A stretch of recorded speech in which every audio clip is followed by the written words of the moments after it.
아침에 기도하러 오신 여러분 모두를 축복합니다. 기도하며 응답 받는 밤 되시기 바랍니다. 아멘.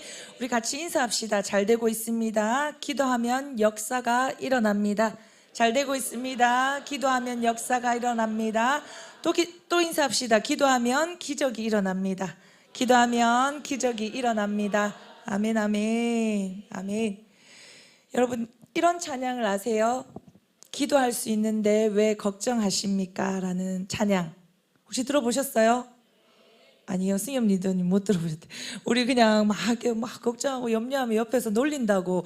기도할 수 있는데 왜 걱정하십니까? 이 찬양하면서, 그러니까 기도할 수 있으니 걱정하지 마라 라고 주는 메시지가 아니고 놀리는 메시지입니다. 이거는 우리끼리 하여튼 그렇게 하는데, 그런데 어쨌든 기도할 수 있는데 우리가 왜 걱정을 하는지 아십니까? 기도할 수 있는데, 기도하면 되는데, 기도하면 역사가 일어나는데, 기도하면 기적이 일어나는데 우리가 왜 걱정을 할까요? 몇 가지 이유가 있더라고요. 먼저는 최근에 최근에 한 가족이 된 셀 가족이 있는데, 셀 가족과 이제 셀 톡방에 저희 지금 속해 있는 셀 톡방에 이제 거의 매일 막 기도 제목이 막 올라오거든요. 여기가 아프다, 저기가 아프다, 아가들이 수족구가 생겼다, 뭐 열이 난다 등등등. 매일 이제 기도 제목이 올라오니까 이 세 가족이, 최근에 한 가족이 된 세 가족이 그 기도 제목을 보고 뭔가 마음을 내서 자기도 동참하고 싶고 어떻게 하고 싶은데, 우리는 이제 기도합니다, 회복될 줄 믿습니다, 이 밤에 열이 깨끗이 내리게 될 줄 믿습니다 이러면서 우리는 막 댓글을 다는데, 이 자매가 어떻게 해야 될지를 몰라서 마음은 쓰이고 어떻게인가 뭔가를 하고 싶은데, 그렇다고 그 글에 무슨 이모티콘을 좋아요를 달 수도 없고 뭐 너무 이렇게 애매해가지고 어찌할 바를 몰랐다. 어떻게 해야 돼? 왜냐하면 또 기도를 어떻게 하는 줄도 본인은 모르는데 못하는 기도를 기도할게요라고 말할 수도 없고 그렇게 댓글을 달 수도 없고 참 난감했다라는 이런 얘기를 했었어요. 그래서 이제 셀가족 함께 그 메시지, 그 행복 모임 메시지, 기도응답을 주신 하나님 메시지를 마침 또 전하면서 기도를 어떻게 하는지, 또 기도할 때 하나님이 어떻게 우리의 기도를 들어주시고 응답하시는지 이렇게 리더님이 메시지를 잘 전해줘서 이 자매가 이제 그럼 기도 한번 같이 해보겠노라 이렇게 얘기를 한 적이 어제 있었습니다. 그래서 또 마침 또 그 자매가 그 메시지를 듣고 자신의 지금까지 이야기하지 못했던 자신의 또 기도 제목을 내주면서, 또 중한 기도 제목을 내주면서 같이 기도를 우리가 시작하게 되었습니다. 이런 분 같은 경우에는 진짜 기도를 어떻게 하는지 몰라서, 진짜 어떻게 하는지 몰라서 걱정이 되는 거예요. 그리고 또 제가 어제 또 다른 한 분을 만났는데, 이분은 한 가족이 된 지 4개월이 된 분입니다. 한 가족이 된 지 4개월 된 분 어제 신방하면서 얘기를 나누던 중에 이분이 기도를 너무 하고 싶은데, 금요 기도에 그래서 왔는데 담임 목사님 말씀이 끝나고 불이 꺼지고 기도 제목을 선포하면서 기도를 시작했는데 사람들이 으아 하면서 기도를 하는 모습을 보고 너무 겁이 나더라는 겁니다. 그 모습이 무섭더라는 겁니다. 그래가지고 자기도 뭔가 간절한 기도 제목이 있고, 그래서 기도에 응답도 받고 싶고 기도하고 싶은데 보니까 누군가는 막 큰 소리를 지르고 짐승 소리를 내고 몸을 흔들고, 심지어 누군가는 뭐 춤을 추는 것 같기도 하고, 이게 미친 게 아닌가 싶고 너무 무섭다라는 겁니다. 그래서 아직 자기도 어떻게 기도가 더 나오지도 않고 그냥 쓱 자리를 이렇게 떠나서 나가게 되었다, 뭐 이런 얘기를 해주더라고요. 그런데 여러분 한번 생각해 보십시오. 우리가 그렇게 기도하는 이유가 저마다 간절한 기도 제목이 있고, 또 그런 기도 제목이 있기 때문에, 혹은 또 어떤 때는 자신의 이 말씀을 듣고 자신의 연약함 앞에서 하나님 앞에 죄된 모습을 회개하며 또 하나님 앞에 간절함으로 가슴을 치며 울며 이렇게 우리가 간절함을 표현하면서 기도하잖아요. 때로는 자녀의 문제, 관계의 문제, 경제적인 문제, 건강의 문제, 혹은 죄의 문제, 이런 등등의 문제를 가지고 기도를 하는데, 근데 이런 문제를 가지고 기도를 할 때 눈부시도록 환하게 불을 켜고 모두 밝은 표정으로 웃으면서 예쁜 언어로 하나님께 기도한다고 한번 생각해 보세요. 그 사실 더 무섭지 않아요? 불 켜놓고 밝은 표정으로 이렇게 아까처럼 그렇게 진중한 문제를 앞두고 가지고 있으면서 불 켜놓고 밝은 표정으로 하나님 하면서 막 이렇게 웃으면서 기도한다 생각하면 진짜 그게 더 무섭습니다. 그러니 불을 끄고 문제 앞에 혹은 자신의 연약한 죄 앞에 하나님 앞에 간절함으로 부르짖고 소리도 지르고 가슴도 치고 울기도 하고 막 몸을 흔들기도 하고 막 이렇게 더러는 그게 춤추는 것처럼 보이기도 하고 그렇게 기도를 하게 되는 거겠죠. 어쨌든 우리가 어린아이들, 특히 어린아이들, 마트에서의 어린아이들의 모습을 조금 상상해 보면, 최근에도 우리 셀에 가장 갓난쟁이 아이가 길 가다가 들러본 모습 사진을 셀톡방에 한 장 올라와서 우리 하하 웃고 이랬는데, 처음에는 그냥 가만히 들러왔다가 두 번째 사진은 우는 사진, 세 번째 뭐 뒹구는 사진, 뭐 이런 사진이었는데, 여러분 우리 애들은 자신이 갖고 싶은 것, 하고 싶은 것, 이 뜻대로 안 될 때 어떻게 합니까? 떼씁니다. 떼쓰지요. 그런데도 안 되면 어떻게 합니까? 들릅습니다. 들러버려요. 그래도 안 되면 어때요? 뒹굽니다. 뒹굴어요. 그래도 안 되는 것 때문에 소리 지르고요, 울고 발로 차고 그럽니다. 그때 이제 부모가, 보호자가 무시하고 그냥 가죠. 그때 어떻게 말합니까? 그래, 너는 거기 있어, 우리는 간다, 이러고 가잖아요. 그러면 어떻게 됩니까? 아이는 최악의 발악을 합니다. 막 자기 봐달라고, 해결해 달라고 막, 그죠? 이건 좀 어떤 그 모습 방법은 다를지 몰라도, 표현 방법이 또 잘못됐을지 몰라도, 이 아이 입장에서는 자기가 원하는 거, 갖고 싶은 거, 하고 싶은 것을 하기 위한 간절함의 표현입니다. 그죠? 근데 우리도 마찬가지예요. 우리도 하나님 앞에서 우리의 간절함을 표현할 때 정말 너무 간절한 이 소리가 질러지고 애가 타고 막 가슴이 찢어지고 막 이런 몸부림들을 막 표현할 수 있는 것들을 우리가 하게 되는 거, 어쨌든 이런 모습들인데, 결론은 무서워하지 마세요. 기도하면 됩니다. 아멘, 아멘. 또 하나 기도를 어떻게 하는지, 기도를 하는데도 여전히 염려하는, 걱정하는 경우가 또 어떤 경우가 있나를 보니까, 기도를 어떻게 하는지는 알아가지고 기도는 하면서도 걱정을 해요. 왜냐하면 믿음이 연약하기 때문입니다. 그러니까 기도하면서도 내가 기도한다고 될까? 혹은 기도를 해놓고 이 기도를 이루실 하나님을 온전하게 바라보지 못하고, 신뢰하지 못하고, 기다리지 못하고, 여전히 염려와 걱정에 가득 쌓여서 이 현상만 바라보는 거죠. 그런 우리에게 성경은 또 이렇게 말씀해 주십니다. 히브리서 11장 6절 말씀 같이 한번 읽어봅시다. 시작. 믿음이 없이는 하나님을 기쁘시게 하지 못하나니 하나님께 나아가는 자는 반드시 그가 계신 것과 또한 그가 자기를 찾는 자들에게 상 주시는 이심을 믿어야 할지니라. 아멘. 하나님께 기도로 나아가는 자는 반드시 하나님이 계시다, 하나님이 나와 함께 계시다는 것과 또한 그 하나님이 그 자기를 찾는 자들에게 상 주시는 이심을 믿어야 합니다. 아멘, 아멘. 이 믿음이 전제돼 있어야 합니다. 그러니까 다른 말로 하면은 그분의 존재를 믿어야 하고요, 또 그 하나님이 어떤 분이신지를 알고 응답을 주시는 하나님을 믿고 나아가야 한다는 것입니다. 아멘, 아멘. 우리가 하나님께 기도하면 하나님은 우리의 기도에 응답하십니다. 아멘. 그로 인해서 우리는 하나님의 살아계심을, 또 나와 동행하심을 더욱 확신하게 되죠. 하나님의 응답을 확인하고서 말이죠. 아멘.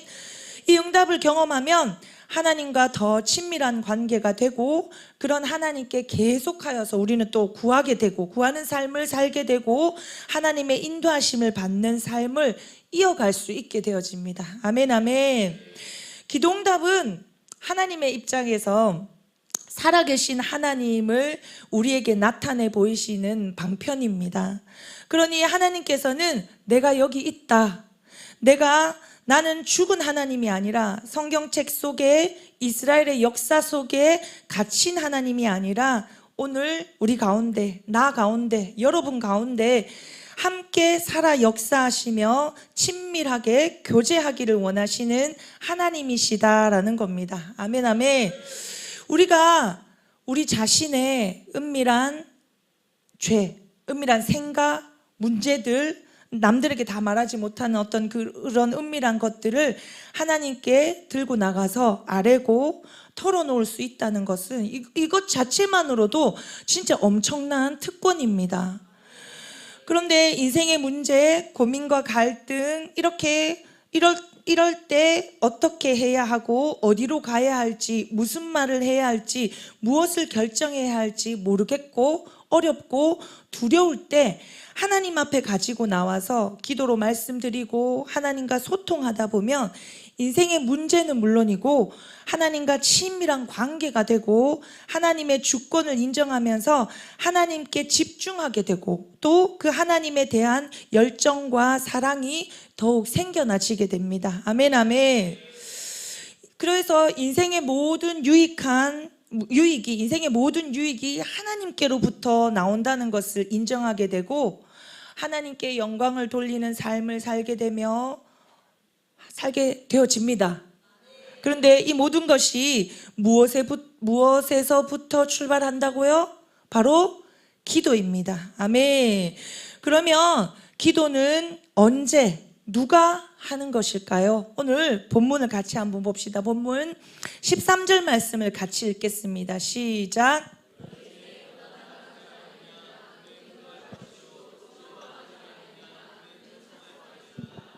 아멘. 오늘 본문의 13절 말씀을 보면은 고난 당하는 자가 있느냐 기도할 것이요 즐거워하는 자가 있느냐 그는 찬송할 것이니라 라고 말합니다. 고난 당하는 자, 괴롭고 힘들고 어려운 고난 중에 있는 자 기도하라고 합니다. 아멘. 여러분은 무슨 일 때문에 가장 괴롭습니까? 어느 때가 여러분에게 가장 고난의 시간입니까? 한번 생각해 보세요. 여러분 스스로.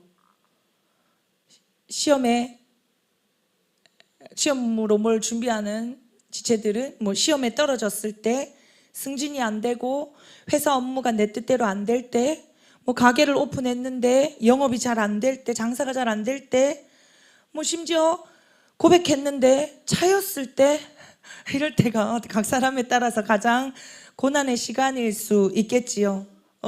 또 관계에 어려움이 생길 때, 등등등, 건강이 좋지 못할 때, 투병 중일 때 등등 각 사람에게 이러한 것들이 고난의 때고 가장 괴로운 순간일 수 있습니다. 그럴 때 하나님은 뭐 하라고 말씀하십니까? 기도하라고 하십니다. 또 즐거워하는 자는 찬송하라고 하십니다. 찬송이 무엇입니까? 곡조를 붙인 기도입니다. 그러니까 즐거워하는 자, 행복한 자, 또 여전히 뭐 하라고 하십니까? 기도하라 하십니다. 아멘, 아멘. 여러분, 여러분의 입장에 있어서 즐겁고 행복한 때는 언제입니까? 당연히 병이 낫고 회복되었을 때는 당연하겠죠. 아멘, 아멘. 사업장에 손님이 늘어날 때, 계약이 성사되고 사업이 잘 될 때, 시험을 잘 치고 성적이 오를 때, 합격할 때, 남친이 생기고 여친이 생겨 기쁠 때, 이럴 때 다 뭐 하라고요? 찬송하며 기도하라 하십니다. 아멘, 아멘. 여러분, 고난 중이거나, 그러니까 다른 말로 고난 중이거나 즐겁거나 슬프거나 기쁘거나 언제나 뭐 하라는 겁니까? 기도하라는 겁니다. 아멘. 실제적으로 기도하고 찬양할 때 우리는 누구 앞에 나가서 기도하고 누구에게 기도하고 찬양합니까? 하나님 앞에 나아가서 하나님께 기도하고 하나님께 찬양을 드립니다. 맞습니다. 그러니 이것은 다른 말로 우리가 이 다른 말로 이것은 고난 중이나 즐거움 중이나 슬플 때나 기쁠 때나 언제나 우리가 하나님 앞에 나와서 하나님께 기도하고 찬양하면서 결국 하나님께서 그런 우리와 뭐 하기를 원하신다는 겁니까? 교제하기를 원하신다는 겁니다. 아까도 제가 말씀드렸지만 그렇게 기도하고 계속하여서 응답을 받으며 하나님의 살아계심을 확인하고 이렇게 나아갈 때 뭐 하게 된다고 하였습니까? 하나님과 친밀하여진다고. 하나님과 그 교제가 깊어지고 친밀하여지고, 그래서 또 계속 내 인생의 문제를 하나님께 맡겨드리게 되고 계속하여 하나님의 인도하심을 받게 되어 하나님께 영광을 올려드리는 삶을 살 수 있게 되어진다고 말씀드렸습니다. 그러니까 언제나 하나님의 살아계심을 믿고 그분의 일하심을 기대하고 기다리고 소망하고 그분 앞에 나오라고 하나님께서 우리에게 말씀하고 계십니다. 아멘, 아멘. 그저 문제 만났을 때만 기도하는 것이 아니라 또 그저 기쁘고 즐거운 일 때문에 그저 잠깐 감사 찬양 올려드리는 수준이 아니라 언제나 어디서나 늘 하나님께 기도하라고 말씀하고 계십니다. 아멘. 또 14절의 말씀을 같이 볼까요? 14절 말씀 같이 읽어보겠습니다. 시작. 너희 중에 병든 자가 있느냐? 그는 교회의 장로들을 청할 것이요 그들은 주의 이름으로 기름을 바르며 그를 위하여 기도할지니라. 아멘. 또는 어떤 사람에게 기도하라고 말합니까? 병든 자에게 기도하라고 말합니다. 병든 자가 있느냐? 특별히 교회의 장로들을 청하여서 기도하라고 합니다. 장로는 누구입니까? 교회의 장로는 바로 교회에 하나님이 세워주신 영적 지도자입니다. 아멘, 아멘. 장로들을 청하여서 합심하여 기도하라고 말씀하십니다. 저는 과거라 하면 우리 교회를 만나기 전에를 말하는 겁니다. 제가 말하는 과거는. 네, 과거에 복음의 능력을 잘 몰랐을 때, 예수님을 믿고 있었지만 복음의 능력을 잘 모르고 잘 못 누렸을 때, 그래서 그때도 저에게 예수님을 믿고 있었지만 여전히 저에게 문제가 많았습니다. 가정에 부모님과의 관계의 문제 등등의 문제. 그래서 이 모든 문제를 신앙 안에서 저는 어떻게 받아들이고 해석했냐 하면요, 이건 나의 숙명이다. 나는 평생 예수님 믿지만 이렇게 가는 거다. 이렇게 받아들였어요, 저는. 그래서 그건 그거고 나는 예수님 믿는다. 그건 그거고 나는 사역한다. 이렇게. 여러분, 근데 이게 맞습니까? 아닙니다, 아닙니다. 근데 저는 과거에 그랬었습니다. 그래서 여전히 막 열심히 정말 막 사역을 하고 실제로 또 그 사역을 열매도 있었습니다. 왜냐하면 그 열매는 나 한 사람의 연약함과 미숙함 때문에 열매 없으면 그건 내 손해가 아니라 하나님 손해니까 하나님은 어쨌든 열매는 있게 하셨던 것 같아요.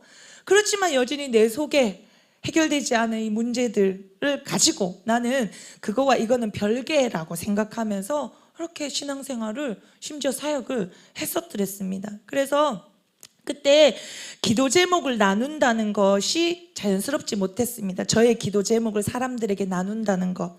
그래서 저는 그때 생각하기를 나눠봐야, 이런 기도 제목을 나눠봐야 저들에게는 뭔 힘이 있다고, 뭔 힘이 있다고 기도는 하겠어? 하는 이런 마음의 불신들이 있었습니다. 그리고 저들에게 내가 기도 제목을 나눈 그들에게, 지체들에게 내 염려나 더 안겨주는 격이지, 또 그들도 괜히 걱정이나 더 하겠지 하는 식의 이런 사관을 제가 가지고 있었습니다. 그래서 뭐 기도 제목을 잘 나누지도 않았고 그저 내 기도도 나의 이 환경도 숙명처럼 여기고 살았기 때문에 뭐 많이 기도하지도 않았습니다. 그런데 우리 교회를 만나고 복음의 능력을, 기도의 능력을 이렇게 맛보고 경험하고 난 다음에는 모든 것이 달라졌습니다. 아멘. 문제를 더 드러내게 되었고 기도 제목을 더 나누게 되었고 목사님 앞에 기도의 문제를 가지고 가서 기도받고 기도받으면 낫겠다는 믿음으로 부지런히 나누었습니다. 부지런히 기도받았습니다. 아멘, 아멘.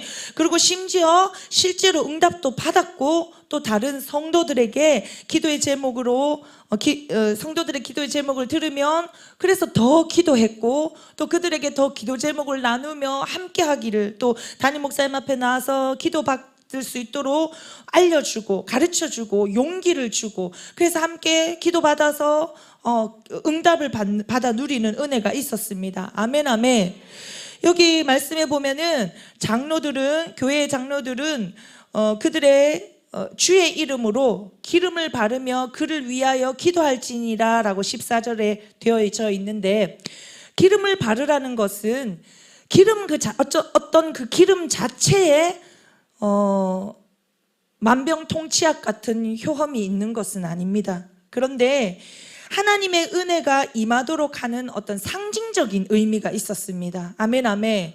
성령의 기름 부으심이 세워진 영적 지도자를 통하여서 기도할 때에 그런 영적인 의미가 있었다는 거죠.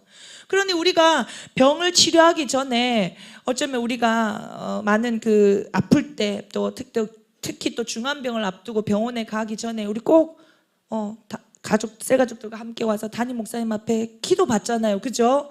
그게 어떤 의미가 있냐 하면은요, 이런 의미입니다. 하나님 앞에 나와 하나님의 특별한 은혜에 임하여 주시는 영적 지도자를 통하여서 임하여 주신 하나님의 특별한 은혜를 먼저 이렇게 받고 그 다음에 하나님 앞에 먼저 이 중한 질병의 문제를 맡겨드리고 그리고 어디 가는 겁니까? 치료받으러 가는 겁니다. 아멘 아멘. 그래서 치료받으러 갈 때 거기에 치료자들도 의사들도 맡던 의료진들 스태프들도 심지어 우리가 항암 치료제 약도 심지어 면역제 약도 효가 있도록 우리가 거기에 능력이 하나님의 은혜가 임하도록 우리가 기도하는 거잖아요. 아멘 아멘. 그러니까 다 아프고 난 다음에 해볼 거 다 해보고 병원 다 해보고 갈 때 다 가봤는데 안 되더라. 그래서 이제 오는 거 뭐 그래도 그때라도 오면 다행이기는 해요. 그렇지만 이제 우리는 알게 되었잖아요. 그것보다 먼저 뭡니까? 병이 있는 자, 병든 자는 영적 지도자에게 담임 목사님께 나와서 기도받고 믿음으로 기도받고 이렇게 하나님의 은혜를 구하며 나아가는 것 아주 중요합니다. 아멘 아멘. 15절 말씀도 같이 한번 봅시다. 시작. 믿음의 기도는 병든 자를 구원하리니 주께서 그를 일으키시리라. 혹시 죄를 범하였을지라도 사하심을 받으리라. 아멘. 믿음의 기도가 어떤 역사를 일으킨다고 15절은 소개하고 있습니까? 병든 자를 구원하고 주께서 그를 일으키시고 혹시 죄를 범하였을지라도 사하심을 받는다 합니다. 아멘 아멘. 그러니까 여러분 기도받으면 낫겠다, 기도하면 낫겠다 하는 믿음으로 기도 안 할 이유가 뭐가 있습니까? 여러분 기도 안 할 이유가 뭐가 있어요? 믿음으로 기도하면 이런 역사가 일어난다는데요. 아멘 아멘. 그런데 믿음으로 기도하면 내 믿음 때문에 이 역사가 일어나는 겁니까? 믿음으로 기도했다고 내 믿음은 또 뭐라고? 내 믿음은 바로 이사야 53장 5, 6절 말씀 같이 한번 이런 역사가 일어나는 근거입니다. 말씀 같이 한번 읽어볼게요. 시작. 그가 찔림은 우리의 허물을 인함이요 그가 상함은 우리의 죄악을 인함이라. 그가 징계를 받음으로 우리가 평화를 누리고 그가 채찍에 맞음으로 우리가 나음을 입었도다. 우리는 다 양 같아서 그릇 행하여 각기 제 길로 갔거늘 여호와께서는 우리 무리의 죄악을 그에게 담당시키셨도다. 아멘 아멘. 그가 누구입니까? 바로 예수 그리스도이십니다. 아멘 아멘. 예수 그리스도의 찔림이 우리의 허물 때문이고 예수 그리스도의 상함이 우리의 죄악 때문입니다. 십자가의 죽으심으로 징계받으심이 그것으로 인하여 우리가 평화를 입고 하나님 앞에 나아갈 수 있게 되었습니다. 아멘 아멘. 그러니 우리의 모든 질병, 우리의 모든 죄악의 죄사함의 근거, 모든 질병의 회복의 근거는 바로 누구 때문입니까? 우리를 대신하여 십자가에서 이 모든 상함을 입으시고 이 모든 대가를 치르신 예수 그리스도 때문입니다. 아멘 아멘. 아멘. 그러니까 우리를 위해 채찍에 맞으신 예수님, 그 예수님이 우리를 일으키시고 우리의 죄를 사하여 주시는데 여러분, 그런데 또 이 예수님을 안 믿을 이유는 뭐가 있습니까?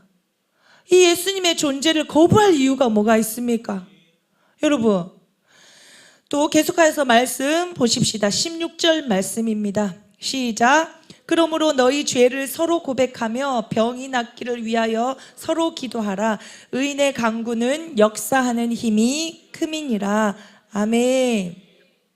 여러분, 이 말씀에는 너희 죄를 서로 고백하며 병이 낫기를 기도하며 위하여 서로 기도하고 의인의 간구는 역사하는 힘이 크다.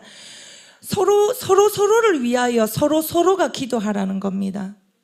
그러면서 서로를 위하여 여기에 서로에게 잘못을 고백하고, 우리가 관계 가운데 있으니까 늘 서로에게 잘못할 수 있겠죠. 실수할 수 있겠죠. 또 죄를 지을 수 있겠죠. 서로에게, 상대에게. 그때 서로의 잘못을 고백하고 고하고, 그럴 때 어떻게 하라고 합니까? 서로의 허물을 용서하라고 하십니다. 아멘, 아멘. 용서하고 고백하고 용서할 때에 병 낫기를 위하여 서로 기도하라 합니다. 여러분, 그러면서 의인의 간구는 역사하는 힘이 크다라고 합니다. 여기서 누가 의인입니까? 누가? 여러분, 예수 그리스도로 인하여서 죄 사함을 받은 자, 그래서 의롭다 칭함을 받은 우리가 의인입니다. 아멘, 아멘. 뿐만 아니라 서로에게 죄를 고백하고 용서하고 허물을 덮어주는 우리가 무엇입니까? 의인입니다. 아멘, 아멘. 그런 우리가 서로를 위하여 기도할 때 역사하는 힘이 크다고 합니다. 아멘. 우리가 여기에서 그러므로 너희 죄를 서로 고백하며 병이 낫기를 위하여 서로 기도하라. 의인의 간구는 역사하는 힘이 큼이라 합니다. 여기서 의인의 간구는 이런 기도로 인하여서 병이 낫는다라고 표현하지 않고 의인의 간구는 역사하는 힘이 크다라고 합니다. 우리가 서두에도 우리가 이렇게 인사했잖아요. 잘 되고 있습니다. 기도하면 역사가 일어납니다. 아멘, 아멘. 역사가 무엇입니까? 여러분, 우리가 생각하기에 병 낫기를 기도했어, 병이 낫는 게 역사지 라고 생각할 수 있습니다. 그런데요, 병이 낫게 하는 것은 하나님의 주권에 달려 있습니다. 그 병이 낫고 안 낫고는 우리의 소관이 아닙니다. 그러나 우리는 뭡니까? 그 병이 낫기를 간절히 기도하는 것입니다. 아멘.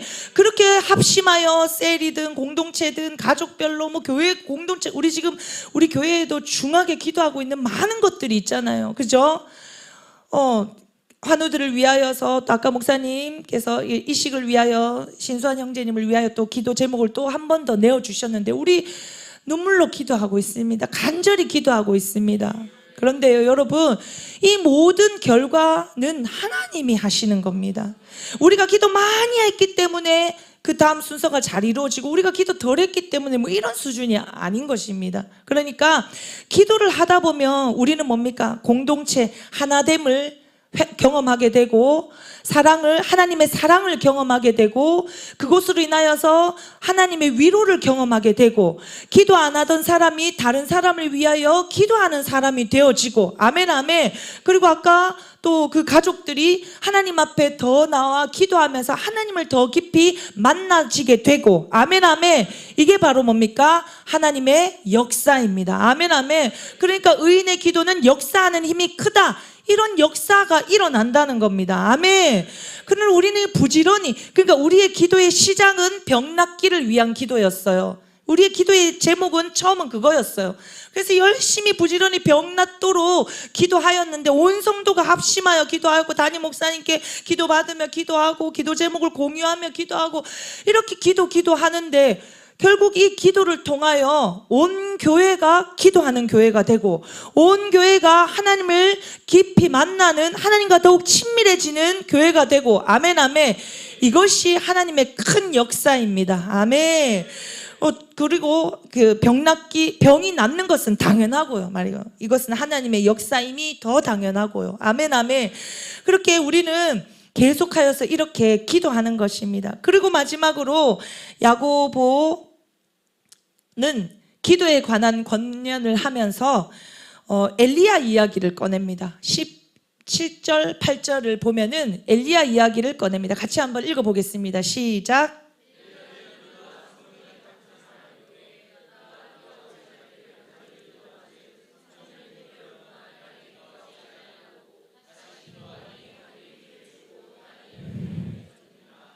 아멘. 엘리야는 북이스라엘에서 가장 악한 왕 아합 시대의 선지자입니다. 아합 시대를 성경은 이렇게 묘사합니다. 좀 길긴 한데 그래도 한번 눈으로 한번 보도록 하겠습니다. 열왕기상 16장 29절부터 33절까지의 말씀입니다. 같이 한번 읽어볼게요. 시작. 유다의 아사왕 제38년에 오므리의 아들 아합이 이스라엘 왕이 되니라. 오므리의 아들 아합이 사마리아에서 22년 동안 이스라엘을 다스리니라. 오므리의 아들 아합이 그의 이전의 모든 사람보다 여호와 보시기에 악을 더욱 행하여 느밧의 아들 여로보암과 죄를 따라 행하는 것을 오히려 가볍게 여기며 시돈 사람의 왕 엘바의 딸 이세벨을 아내로 삼고 가서 바알을 섬겨 예배하고 사마리아에 건축한 바알의 신전 안에 바알을 위하여 제단을 쌓으며 또 아세라상을 만들었으니 그는 이전에 이스라엘의 모든 왕보다 심히 이스라엘 하나님 여호와를 노하시게 하였더라. 아멘. 이렇게 아합은 이스라엘 북이스라엘의 이 모든 왕들 중에 이렇게 가장 악한 왕, 죄를 행하는 것을 오히려 가볍게 여기고 하나님 보시기에 악을 더욱 행하며 이세벨을 아내로 삼고 가서 바알을 섬겨 예배하고 그 신전 안에 건축한 그 신전 안에 바알을 위하여 제단을 쌓고 막 이러면서 하나님 보시기에 계속하여서 하나님의 노하심을 자아냈던 왕입니다. 이 시대에 사역했던 선지자가 엘리야 선지자입니다. 엘리야 선지자는 그 시대에 실제로 바알 선지자가 이방 선지자 중에 바알 선지자가 450명, 아세라 선지자가 400명이 합이 그러니까 850명의 이방 선지자가 아합 왕의 궁전에서 사역을 했었습니다. 거기 있었대요. 그러니까 다른 말로 보면 우리가 지금은 청와대가 대통령의 집무실이 용산으로 옮겨져 있지만 그래도 대표적으로 청와대를 예를 든다면 청와대에 이방 선지자 그러니까 이단 종파, 사이비 종파 선지자 그러니까 지도자들, 리더자들 850명이 그 청와대 안에 득실득실하고 있는 겁니다. 그러면서 시마다 때마다 여기 좋다 하면 여기 가서 빌고 저기 좋다 하면 저기 가서 기도하고 그러고 그냥 있는 거예요. 실제로 그럴 때에 이스라엘 백성들은 잘 살아보겠다고 하나님을 멀리하고 그들을 따라서 계속해서 우상을 숭배합니다. 그것을 계속 부추긴 사람이 실제로 아합 왕이고요. 이런 아합 왕의 시대에 하나님은 엘리야를 통해서 경고를 하십니다. 어떤 경고를 하십니까? 열왕기상 17장 1절 말씀 같이 한번 읽어볼게요. 시작. 길라세 우거하는 자 중에 디셉 사람 엘리야가 아합에게 말하되 내가 섬기는 이스라엘의 하나님 여호와께서 살아계심을 두고 맹세하노니 내 말이 없으면 수년 동안 비도 이슬도 있지 아니하리라 하니라. 아멘. 하나님이 그런 이스라엘의 행적을 보고 그들을 보고 노하면서 하나님이 엘리야 선지자를 통하여 그들에게 내리신 벌입니다. 뭡니까? 엘리야 선지자가 말하지 않으면 엘리야 선지자가 어떻게 표현하고 있습니까? 내 말이 없으면 수년 동안 비도 이슬도 있지 아니라.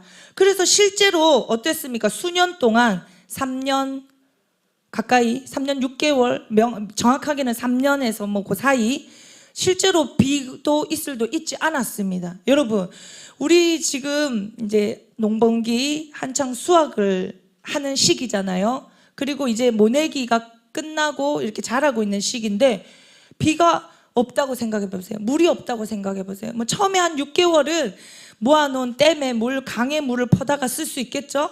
그런데 1년 동안 비가 안 왔다고 생각해 보세요. 그거 퍼 쓰고도 다 말라가지고 이제 1년이 지나고 2년이 지나고 3년이 되면은요 살아있는 짐승도 모든 물은 다 메마르고 살아있는 짐승도 다 죽는다고 해요. 사람도 다 죽는다고 해요. 3년이 지나가면은. 그런 상황 가운데 실제로 이스라엘은 처해지게 됩니다. 그러고 하나님께서 그런 이스라엘에게 벌을 내리신 하나님께서 실제로 갈멜산의 영적 싸움에서 하나님이 참 신이다라는 것을 증명하신 이후에 엘리야는 하나님 앞에 이 가뭄 속에서 힘들고 고난당했던 백성들을 생각하면서 하나님의 약속의 말씀을 붙들고 다시 비를 내려주시기를 기도합니다. 말씀 한번 볼게요. 열왕기상 18장 1절 말씀입니다. 같이 읽겠습니다. 시작. 많은 날이 지나고 제3년에 여호와의 말씀이 엘리야에게 임하여 이르시되 너는 가서 아합에게 보이라. 내가 비를 지면에 내리리라. 아멘. 한 3년이 지나서 하나님께서 엘리야에게 임해서 이렇게 말씀하십니다. 가서 아합에게 보여라. 아합에게 말해라. 내가 비를 지면에 이제 내리겠다. 이제 하나님께서 다시 비를 지면에 내리겠다라고 말씀하셨습니다. 이것을 가지고 엘리야가 어떻게 기도하냐면은 열왕기상 18장 42절에서 46절 말씀도 같이 한번 보겠습니다. 42절에서 46절 시작. 아합이 먹고 마시러 올라가니라. 엘리야가 갈멜산 꼭대기로 올라가서 땅에 꿇어 엎드려 그의 얼굴을 무릎 사이에 넣고 그의 사환에게 이르되 올라가 바다 쪽을 바라보라. 그가 올라가 바라보고 말하되 아무것도 없나이다. 이르되 7번까지 다시 가라. 7번째 이르러서는 그가 말하되 바다에서 사람의 손만한 작은 구름이 일어나니이다. 이르되 올라가 아합에게 말하기를 비에 막히지 조금 후에 구름과 바람이 일어나서 하늘이 캄캄해지며 큰 비가 내리는지라. 아합이 마차를 타고 이스라엘로 가니 여호와의 능력이 엘리야에게 임하매 그가 허리를 동이고 이스라엘로 들어가는 곳까지 아합 앞에서 달려갔더라. 아멘. 실제로 하나님께서 3년이 지나서 엘리야에게 비를 지면에 내리겠다, 아합에게 일러라라고 하시는 약속의 말씀을 주실 때 엘리야는 그 약속의 말씀을 붙들고 비를 주시기를 하나님 앞에 기도하는데 어떻게 기도했다고 합니까? 여기 18장 42절을 보면 엘리야가 갈멜산 꼭대기로 올라가서 땅에 꿇어 엎드려 그의 얼굴을 무릎 사이에 넣고, 요것을 표현하면서 이제 우리도 그렇게 하잖아요. 꿇어 엎드리고 무릎 사이에 얼굴을 넣고 기도하잖아요. 여러분 그렇게 기도하시죠? 집에서 골방에서 그렇게 기도 안 하시나요? 이렇게 기도 안 됩니다. 못 합니다. 무릎 사이에 얼굴이 안 들어가요. 일단 요가 동작과 마찬가지인 동작입니다. 그거 저는 이와 유사한 동작으로 기도를 하는데, 제가 이 동작으로 기도하다가 그러니까 침대에서 무릎을 꿇고 엉덩이를 치켜 들고 머리를 땅에 대고 하나님께 기도를 간절히 하다가 고개를 팍 드는 순간 돌이 빠져서 윙 도는 경험을 한 적이 있습니다. 그때 그 경험 잊을 수가 없습니다. 그래서 이 동작 위험한 동작입니다. 조심히 잘 하시고, 어쨌든 엘리야는 이렇게 기도했다고 합니다. 무릎을 꿇고 무릎 사이에 머리를 넣고. 이거 어떤 기도의 모양입니까? 간절한 기도의 모양이죠. 아멘 아멘. 실제로 야고보도 엘리야의 이 기도를 17절 말씀에 그렇게 표현합니다. 17절 같이 한번 읽어볼게요. 17절 시작. 엘리야는 우리와 성정이 같은 사람이로되 그가 비가 오지 않기를 간절히 기도한즉 3년 6개월 동안 땅에 비가 오지 아니하고, 다시 18절에 다시 기도하니 하늘이 비를 주고 땅이 열매를 맺었느니라. 아멘. 이렇게 간절히 기도했다, 다시 기도했다라고 엘리야가 그렇게 기도한 모습을 야고보는 표현하고 있습니다. 엘리야는 실제로 이렇게 하나님 앞에 약속의 말씀을 붙들고 하나님께서 지시하시는 대로, 약속하시는 대로 믿음으로 기도하며 나아갔던 선지자입니다. 실제로 그래서 엘리야의 기도를 통해 다시 비가 지면에 내려졌습니다. 아멘 아멘. 그러면서 야고보는 17절 말씀에 엘리야의 성정을 이야기하지요. 엘리야는 우리와 성정이 같은 사람이로되 그가 비가 오지 않기를 간절히 기도했더니 비가 오지 않았고 그가 다시 기도하였더니 비가 왔다, 열매를 맺었다. 그러니까 그도 우리와 같은 성정의 사람이다. 그러니 우리도 기도하면 됩니다. 기도하면 역사가 일어납니다. 기도하면 기적이 일어납니다 라는 것을 야고보가 얘기하고 있습니다. 아멘 아멘. 성정이 같다라는 것은, 성정은 무엇입니까? 우리와 같은 사람이라는 거죠. 우리와 같이 고민하고 아파하고 화내고 또 뭡니까? 두려워하고 이 모든 것을 함께하는 그냥 같은 사람, 뭐 특별한 뭐가 아니라는 거예요. 그런 엘리야도 엘리야가 이렇게 기도하니 역사가 일어났다. 믿음으로 기도하니, 말씀을 붙들고 기도하니, 간절히 기도하니 역사가 일어났다는 겁니다. 아멘, 아멘. 이렇게 말씀을 쭉 이야기했는데요. 말씀 한번 맺어보도록 하겠습니다. 그러면 우리가 오늘의 제목은 누가 기도하는가입니다.